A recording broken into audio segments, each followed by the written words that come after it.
Good morning, नमस्कार। त्रिकोणमितीय समीकरण एवं सर समीकरण, ट्रिग्नोमेट्रिक इक्वेशन एंड आइडेंटिटीज। ये अध्याय कहाँ है ये बता रहे हैं आपको हम। कक्षा 10वीं में है ये प्रश्न हमने जो लिया है कक्षा 10वीं से लिया है। ये है निम्नलिखित समीकरण। निम्नलिखित का मान ज्ञात कीजिए। पहला cos 80 अंश बटा sin 10 अंश। sin 10 अंश। इस वीडियो को प्रारंभ करो। इससे पहले कहना चाह रहा हूँ, आप जहाँ से पढ़ रहे हैं कमेंट्स भी कीजिएगा, बताइएगा कि हमारे चैनल कैसे लगते हैं, और आप थोड़ा सा हमारा सहयोग भी कीजिएगा। जहाँ भी पढ़ रहे हैं आप सब्सक्राइब अवश्य कर दीजिएगा, इसे हमको बनाए रखें। अब ये प्रश्न कहाँ पर है देखते हैं, बताते हैं आपको। कक्षा 10वीं का ये छत्तीसगढ़ पाठ्य पुस्तक निगम ये पुस्तक है ये। और ये प्रश्न कहाँ पर है, प्रश्नावली 3 का ये दूसरा प्रश्न है। दूसरा का तीनों प्रश्न हमने लिया है। प्रश्नावली 3 का प्रश्नावली 3 इसका है दूसरा सवाल, दूसरा प्रश्न। ये प्रश्न हमने लिया है। अब देखिए, निम्नलिखित का मान ज्ञात कीजिए। पहला cos 80 अंश बटा sin 10 अंश। क्या करते हैं, इसको परिवर्तन करना पड़ता है 90 माइनस थीटा के रूप में। cos को sin के रूप में बदल लिए या sin को cos के रूप में बदल लिए, किसी को बदल सकते हैं इनमें से किसी को भी। अब ऊपर को हम बदल रहे हैं cos 80 अंश को, तो 90 में 10 घटाते हैं तो हमको 80 मिल जाता है। 90 में 10 घटाए तो 80 मिल जाता है। सामान्य से इधर से घटाना और नहीं पड़ेगा। तो क्या करेंगे इसके लिए,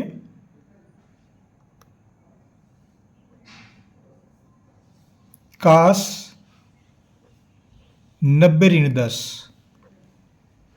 90 में 10 घटाए हमको 80 मिल गया। नीचे में sin 10 अंश है तो sin 10 अंश लिखिए यहां पर। अब ये सूत्र याद रखना आवश्यक है। त्रिकोणमिति में सूत्र जो है याद करना ही पड़ता है, ध्यान रखना पड़ता है इसको। cos 90 माइनस थीटा, ये जो है sin थीटा के रूप में होता है।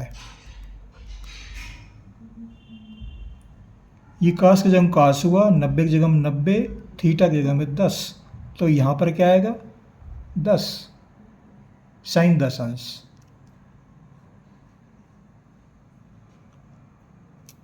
बराबर क्या लिखेंगे इसको, cos 90 माइनस थीटा बराबर cos 90 माइनस थीटा बराबर sin 10 अंश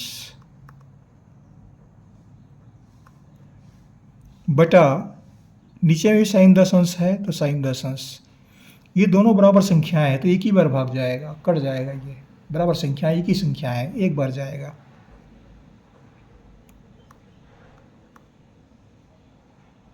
तो उत्तर क्या मिला, 1।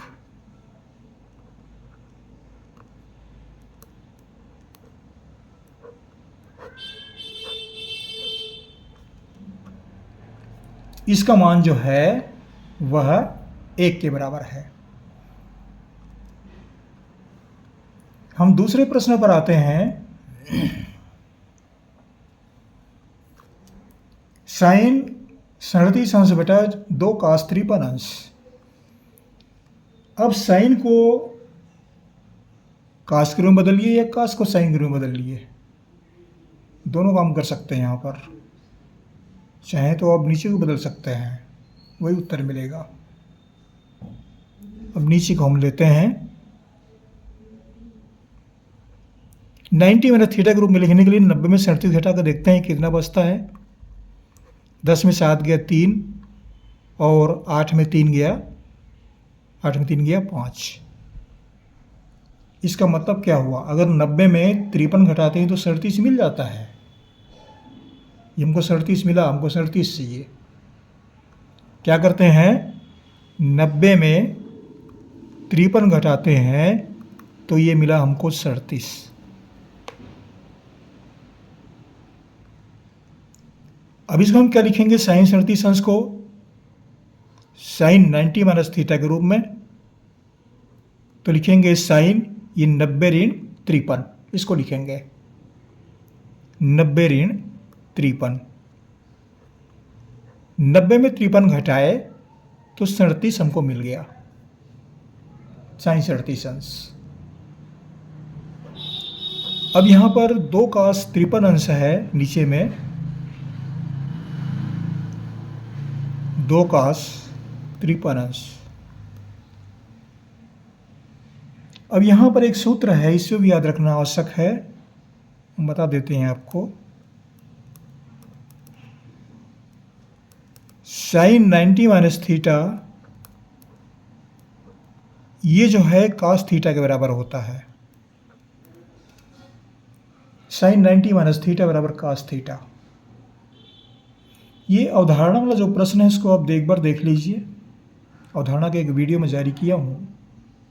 कौन कौन से सूत्र उसमें लागू हुए कक्षा 10वीं में पूरा स्पष्ट है। वो अवधारणा मालूम है तो ये सब याद आ जाएगा। इसका प्रयोग बार बार होते रहता है। साइन 90 माइनस थीटा बराबर cos थीटा, तो इसका मान जो है किसके बराबर आया, ये 90 की जगह 90 हुआ, साइन की जगह साइन, थीटा की जगह में 53, तो यहाँ पर क्या आएगा 53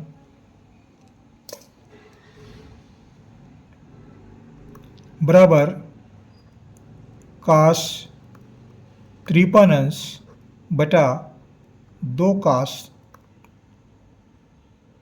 53 अंश। इस तरह से मिला। अब ये cos 53 क्रॉस 53 दोनों बराबर हैं, एक बार जाएगा, ये कट जाएगा। तो क्या मिला हमको, ऊपर में 1 है अंश में और नीचे में 2 है, ये 2 बचा है। तो उत्तर क्या आया, 1/2।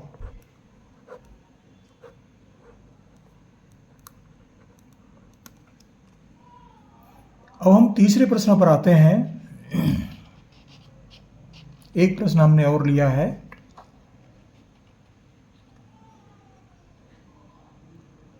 तीन साइन 17 अंश बटा सेक 73 अंश। अब यहां पर साइन को बदलिए या सेक को बदलिए,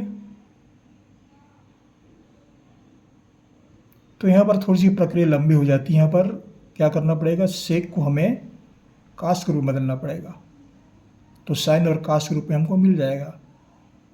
फिर आसानी से उसको 90 माइनस थीटा के रूप में ले सकते हैं। तो ये जो सेक 73 अंश है इसको बदलना ज़्यादा उचित है। तो यहाँ पर देखिए, ये सूत्र हम बता रहे हैं आपको,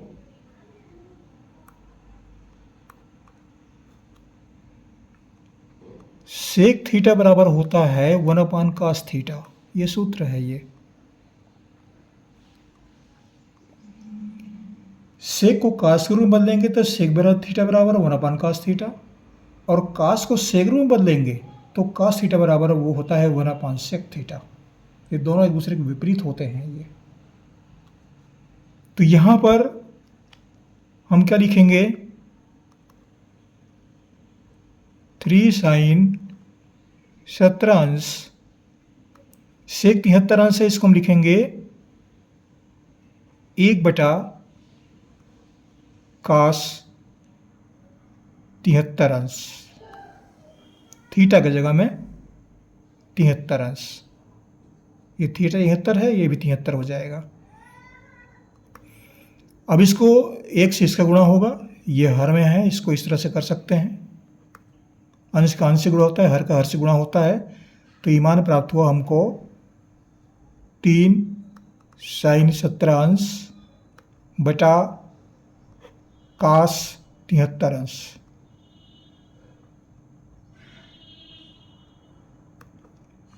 cos 73 अंश मिला। अब देखिए यहाँ पर साइन को कास के रूप में बदल लिए, कास को साइन के रूप में बदल लिए। को भी एक काम करना पड़ेगा, तब उत्तर मिलेगा इसका। तो इसको हम फिर ऊपर को ले रहे हैं हम, चाहे तो नीचे को भी ले सकते हैं। चलो नीचे को ले देखते हैं।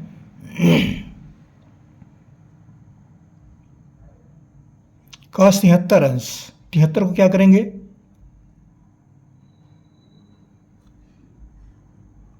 90 में 73 घटाइए, कितना बचा,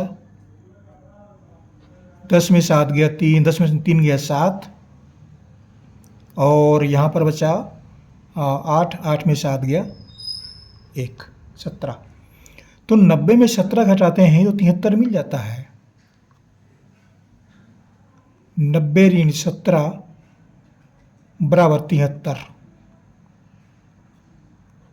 इस रूप में आ रहा है ये। हमको 73 चाहिए, ये 73 चाहिए हमको। तो 90 ऋण 17 करते हैं बराबर 3 sin 17 अंश बटा कास को लिखेंगे कास 90 माइनस 17, कास 90 माइनस 17। अगर 90 में 17 घटाते हैं तो हमको 73 मिल गया। 90 में 17 तो कास 73 आ गया। अब यहाँ पर क्या होता है, यहाँ पर फिर एक सूत्र लागू होता है,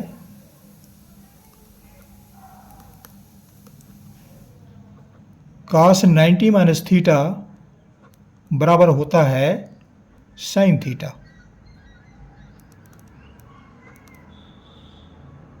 तो ये साइन के रूप में आ गया, बराबर 3 sin 17 अंश बटा साइन 17 अंश।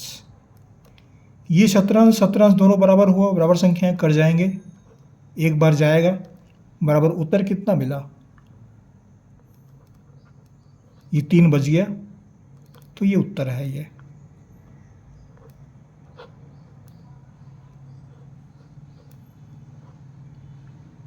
आंसर बराबर आया 3। ये थोड़ा सा लंबा पड़ रहा है, इसमें 2 बार 3 बार सूत्र लागू हो जा रहा है, लेकिन कठिन नहीं है, थोड़ा अभ्यास करना पड़ेगा। अभ्यास करेंगे तो आसानी से आप बना लेंगे, हम ऐसा समझते हैं। ये जो बताते हैं ये समझाने की विधि है बेसिकल मैथमेटिक्स है, इसका पूरी बात बताना पड़ता है हमको, बेसिक जानकारियाँ देनी पड़ती है, पूरी बात रखना पड़ता है। अगर अधूरी बात हम रखेंगे तो थोड़ा सा समझ में दिक्कत जाएगा, इसलिए हम थोड़ा सा समय लेते हुए काम करते हैं ताकि विद्यार्थियों को पूरी बात समझ में आए। बेसिकल मैथमेटिक्स में ऐसा करना पड़ता है, अगर संक्षिप्त बताना है तो एक एक 2-2 लाइनें बताओ, आगे बढ़ते चलो, ऐसा होता है। ये इतनी सारी बातें बोलने का आवश्यकता नहीं पड़ती, लेकिन बेसिक जानकारियाँ देना है तो बेसिक जानकारियों के अंतर्गत ये पूरी बातें जो हैं कहना पड़ता है। हम जारी करते हैं, बेसिकल मैथमेटिक्स है ये। जैसे विद्यार्थियों को क्लास में पढ़ाना चाहिए, क्लास में बताना चाहिए, ये उद्देश्य मान करके हम वीडियो तैयार करते हैं ताकि विद्यार्थी जो है जैसे कक्षा में पढ़ रहे हों उस तरह से इन प्रश्नों को पढ़ सके और समझ सके। ये कहने का आशा है हमारा। आशा करता हूँ वीडियो आपको अच्छा लगेगा। आपका सहयोग है, आपके लिए सहयोग है हमारा ये। आप पढ़ते रहिए। आपको हमारी से बहुत बहुत शुभकामनाएं। धन्यवाद। अगली वीडियो में फिर मिलेंगे। इस तरह के प्रश्न जो हैं 2 नंबर के प्रश्न पूछे जाते हैं, ये प्राय 2 नंबर के प्रश्न आते हैं ये। Thank you.